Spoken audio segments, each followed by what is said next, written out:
আজ আমি কি রান্না করতে চলেছি তোমরা নিশ্চয়ই বুঝতে পারছো। হ্যাঁ, আমি ডিম টোস্ট করতে চলেছি। তার জন্য এখানে পাউরুটি নিয়ে নিয়েছি, আর এখানে 3টে ডিম, আর এখানে আমি পেঁয়াজটা কুচিয়ে রেখেছি, আর 2টো লঙ্কা কুচিয়ে নিয়েছি। এখানে আমি 4টে পাউরুটি নিয়ে নিয়েছি। তো এই পাউরুটিগুলোকে কেটে নেওয়া যাক। অর্ধেক করে পাউরুটিগুলোকে কেটে নিয়েছি। অল্প হলুদ দিয়ে দিলাম, আর পরিমাণ মতো নুন। এবার আমি ডিমগুলোকে ফাটিয়ে নিব। ডিম অমলেট করার জন্য রেডি। এবার আমি পাউরুটিগুলোকে সেঁকে নিব।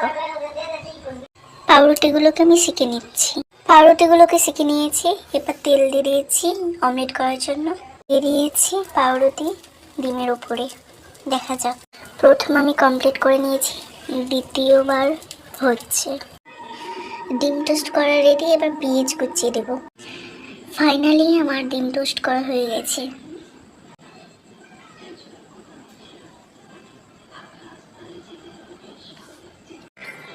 ডিম টোস্টটা খেতে খুব ভালো হয়েছে।